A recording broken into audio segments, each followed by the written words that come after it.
Let's start with a blade to the heart, a line so sharp it cuts through centuries. Women are animals with long hair and short ideas. That's Arthur Schopenhauer, the German philosopher whose words drip with venom and brilliance. It's a statement that today we'd call cruel, misogynistic, a relic of a darker time.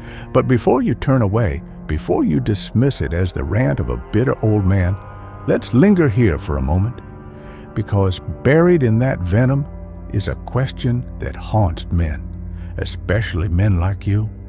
Men between 18 and 35, standing at the crossroads of heartbreak, searching for who you are, wrestling with the ache of being left behind. Why does it feel like she always wants more? Why, when you gave everything, your loyalty, your heart, your time, did she walk away for someone taller, stronger, richer, more something? And why does that sting like a betrayal you can't name? This isn't just about Schopenhauer's cynicism or Carl Jung's archetypes, though we'll get to Jung's idea of the eternal girl soon. This is about you. It's about that quiet rage, that unspoken wound when you realize you weren't enough.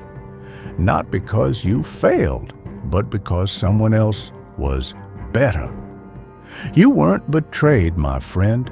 You were outcompeted. And that's where the real pain begins.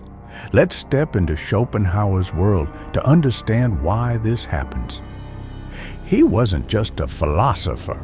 He was a man who saw life as a relentless struggle, driven by what he called the will to live. Picture it, a blind, irrational force pulsing through everything, rocks, trees, animals, you, me. It's not God. It's not reason. It's not love. It's a primal urge to survive, to reproduce, to keep the species going. And in Schopenhauer's grim view, romantic love, it's not the poetic connection you think it is. It's a trap, a beautiful, intoxicating illusion designed by this will to trick you into serving its purpose, making babies, passing on genes. Love isn't about your happiness. It's about your utility. When you fell for her, when you stayed up late talking, when you planned a future together, you thought it was about your soul meeting hers. Schopenhauer would laugh. To him, your feelings were just the will's bait, luring you into a game you didn't even know you were playing. And her? She wasn't choosing you for the poetry of your heart or the depth of your mind. Deep down, her biology was running a different calculation, one honed by millions of years of evolution. Can this man protect me? Can he provide? Does he have the strength, the status, the traits that will give my children a better shot at survival? It's not conscious. She's not sitting there with a checklist. But her instincts are razor sharp, scanning for what you might lack. This is where it gets brutal. You thought love was about connection, about being good, kind, loyal. But to Schopenhauer, it's a strategy, a cold genetic algorithm masked by butterflies and promises.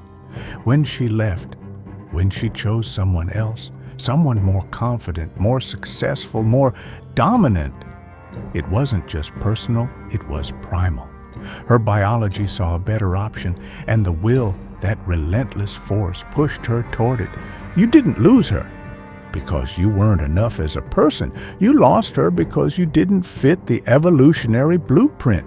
And that realization, it's a knife in the gut. Think about the last time you felt this. Maybe it was a breakup.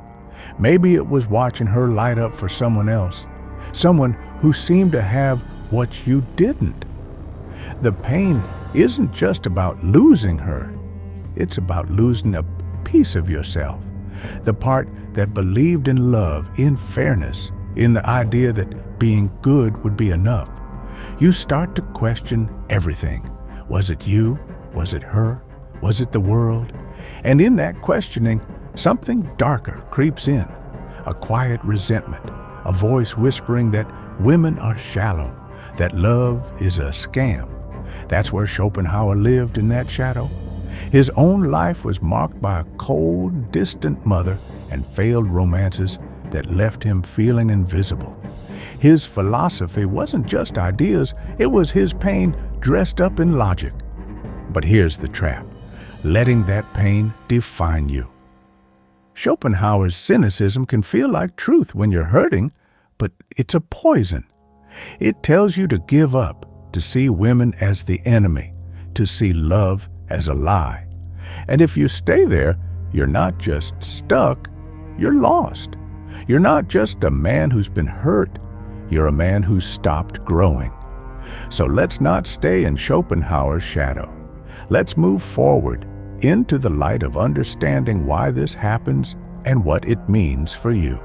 You're still here, still carrying that ache, that question, why wasn't I enough? We've seen Schopenhauer's view, love as a biological trick, a game where you're judged not for your heart, but for your genetic worth. Now let's name the rule of that game: hypergamy. It's a word that sounds clinical, but it's the key to unlocking why you feel the way you do. Hypergamy is the tendency, seen across history and cultures, for women to seek partners who are equal or better in status, resources, strength, confidence. It's not about greed or shallowness. It's about survival, wired into her DNA, from a time when choosing the wrong mate could mean death for her and her children. Imagine a prehistoric woman standing at the edge of a harsh world. She needs a man who can fight off predators, bring back food, keep her safe. Her instincts aren't looking for kindness or poetry. They're looking for power, capability, dominance. Fast forward to today, and those instincts haven't vanished. They've just adapted.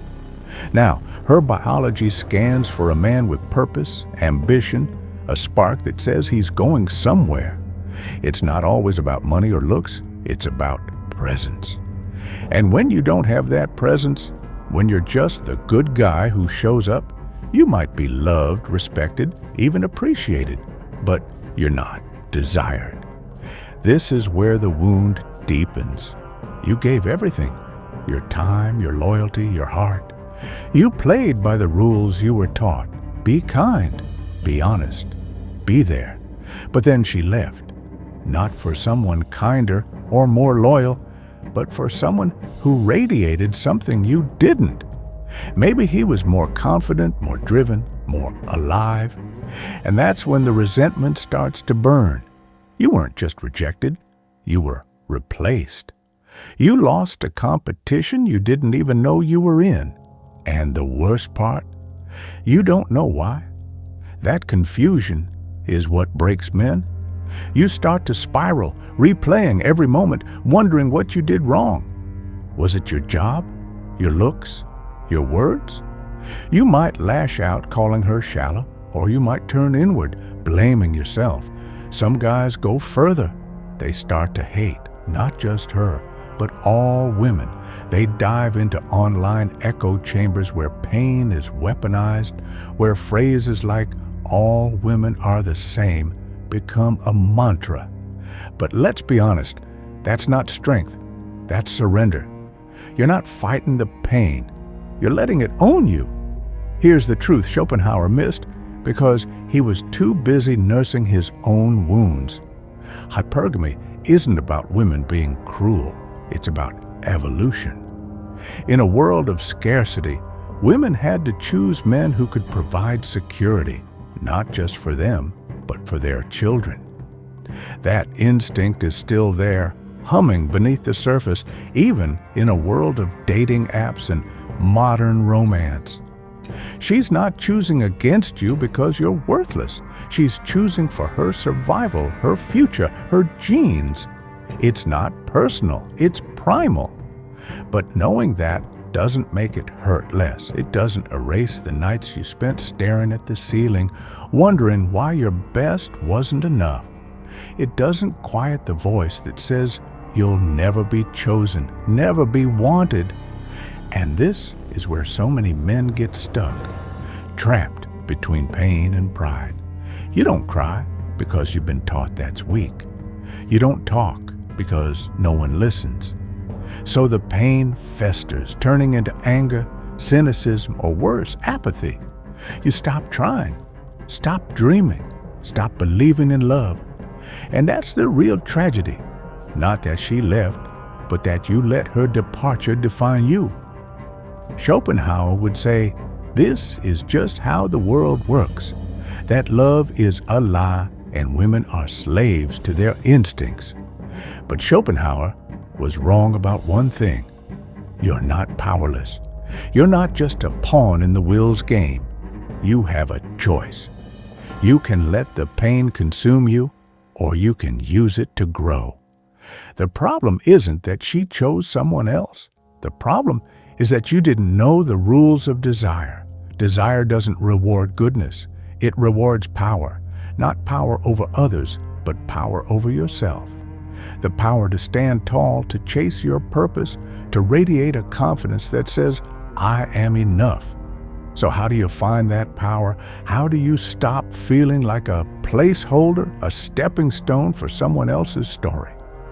That's where we're going next. Because this isn't about hating women or giving up on love.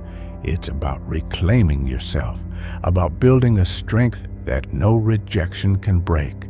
You've been through the fire. You've felt the sting of being replaced, the weight of Schopenhauer's grim truth about love and hypergamy. You've seen how your pain can twist into resentment, how it can trap you in a cycle of blame and bitterness. But you're still here, still listening, because deep down, you know there's a way out. You're not here to stay broken. You're here to rise. And that's what we're going to talk about now. How to take that pain, that raw, jagged wound, and turn it into fuel. Not to chase her approval, not to win her back, but to become the man you were meant to be. The first step is to stop running from the pain. You've been taught to bury it, to hide it behind sarcasm or silence. But pain isn't your enemy. It's your teacher. It's telling you something broke, something needs to change. When she left, when she chose someone else, it wasn't just about her instincts or hypergamy. It was a mirror showing you where you're not enough, not for her, but for yourself.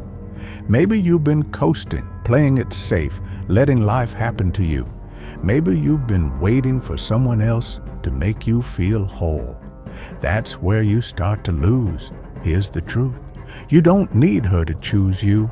You need to choose yourself. That sounds simple, but it's the hardest thing you'll ever do. It means looking at your life, your habits, your goals, your fears, and asking, where am I falling short? Where have I settled for less? It means getting up every day and competing, not with other men, but with the version of you from yesterday. Because the man who wakes up with purpose, who knows his worth, who builds his life brick by brick, that's the man who doesn't beg for love. That's the man who radiates power. This is where Carl Jung comes in, though we've been dancing around him. Jung's idea of the eternal girl isn't just about women who seem immature or flighty, stuck in a childlike state. It's about the archetype of youth, of potential that never fully matures. And here's the twist. That archetype isn't just in her, it's in you too. Every time you cling to her approval, every time you let her rejection define you, you're refusing to grow up. You're staying the eternal boy, waiting for someone to save you. Jung would say the path to wholeness is integrating that shadow, facing the parts of yourself you've ignored, and stepping into your full power as a man. Now let's borrow from Nietzsche, the philosopher who took Schopenhauer's pessimism and turned it on its head. Nietzsche's Übermensch, or superhuman, isn't about dominating others. It's about dominating yourself, your doubts, your fears, your pain. It's about taking the raw material of your suffering and forging it into purpose. You don't become the Ubermensch by winning her back. You become it by building a life so strong, so grounded, that her leaving doesn't shake you. If she leaves, let her. You regroup, you rebuild, you rise. So what does this look like in practice? It's not about chasing status or faking confidence to beat hypergamy. It's about real, quiet work. Start small. Fix your sleep. Hit the gym. Read something that challenges you. Set a goal, something that scares you, and chase it, not to impress anyone, but to prove to yourself you can. Surround yourself with men who push you to be better, not ones who feed your resentment. And most importantly, stop seeking validation from women. The moment you stop needing their approval is the moment you start to glow. It's a paradox. When you no longer chase desire, desire finds you. This isn't a quick fix. It's a journey, and it's going to hurt. There will be days when the pain comes back, when you doubt yourself, when you wonder if it's worth it. But every step you take, every time you choose growth over bitterness, purpose over blame, you're building something no one can take away. You're building a core, a kingdom within. And when you have that, rejection doesn't break you. It's just a signal to keep moving. So here's my challenge to you. Don't let this pain be your story. Don't let Schopenhauer's cynicism or the sting of hypergamy define you. You're not a victim of her choices or the will to live. You're a man with the power to choose your path. Build yourself not for her, not for love, but for you. Know your worth, not because someone else says so, but because you've earned it. And when you do, you'll see the world differently. You'll see yourself differently. That's when you stop needing approval. That's when you become attractive, not because you tried, but because you no longer need to.